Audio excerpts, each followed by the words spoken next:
السلام علیکم سامعین، بولتے کالم میں خوش آمدید۔ پیش خدمت ہے شیر محمد اوان کا کالم کھچڑی۔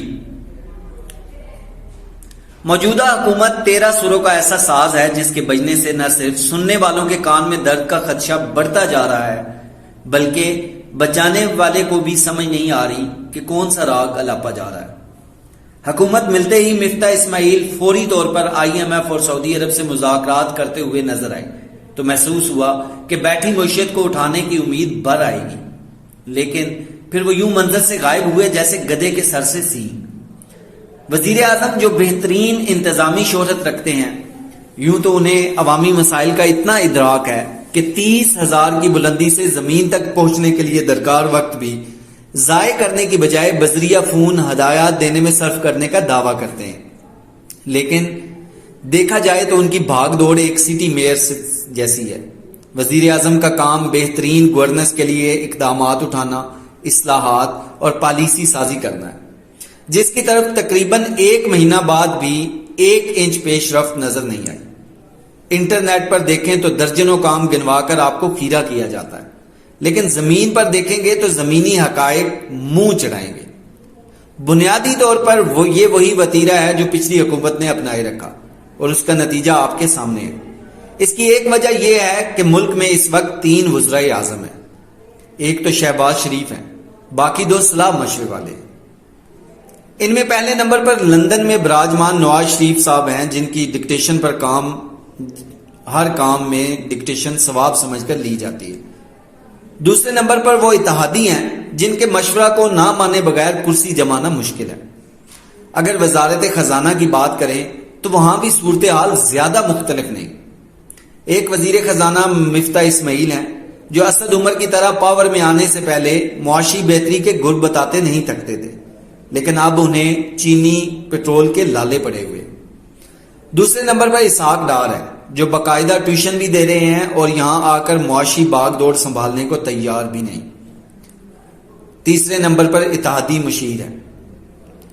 لیکن ان سب کا اگر کسی بات پر اتفاق ہو بھی جائے تو انہیں ایک اور وزیر خزانہ کا سامنا ہے، اور وہ ہیں جناب شہباز شریف، جو معیشت بہتر کرنے کے لیے یوں سر بکف ہیں کہ اپنے کپڑے بیچنے پر بھی تیار ہیں۔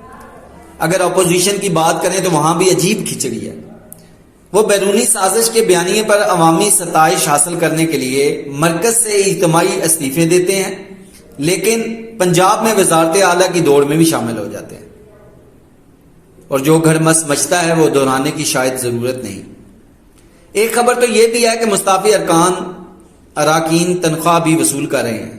اب اس میں کتنی صداقت ہے یہ وقت بتائے گا۔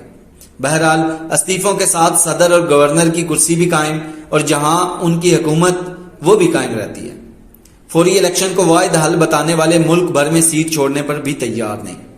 کشمیر میں اپنے ہی وزیر اعظم کے خلاف خود تحریک عدم اعتماد لا کر اپنے ہی ممبر سے مخالف ووٹ دلوا کر دوبارہ اپنا ہی وزیر اعظم بنانے کی کہانی اس سیاسی کھچڑی کو مزید تڑکا لگاتی ہے۔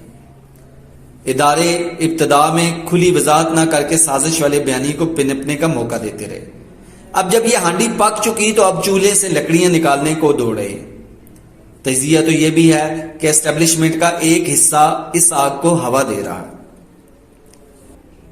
ادھر عمران خان صاحب میر جعفر کو سپہ سالار بنا دیتے ہیں تو اگلے دن نواز شریف کو یہ لقب دے کر رجوع کرتے نظر آتے ہیں۔ شیخ رشید ایک وقت میں فوج کے ساتھ کھڑا ہونے کا دعویٰ کرتے ہیں اور اگلے فقرے میں باور کرواتے ہیں کہ حق و باطل کے اس مارکے میں وہ عمران خان کا ساتھ نبھانے کا تہیہ کیے ہوئے ہیں۔ اس سے بھی دلچسپ صورتحال یہ ہے کہ مقتدرہ کو سازشی کہنے والے انہیں فخر سمجھتے ہیں، اور چند ماہ پہلے فخر سمجھنے والے اب انہیں سازش کا ہینڈلر کہتے ہیں۔ سیاسی ورکر کی صورتحال بھی بڑی نمکین ہے۔ مہنگائی کے ہاتھوں مر جانے کی حد تک تنگ اب اتنی شد و مت سے شکوہ کرتے نظر نہیں آتے۔ دوسری طرف 4 سال ریکارڈ توڑتی مہنگائی کی تعویلیں پیش کرتے دفاع کرتے لوگ 3 ہفتوں میں مہنگائی پر نوحہ کنا ہے۔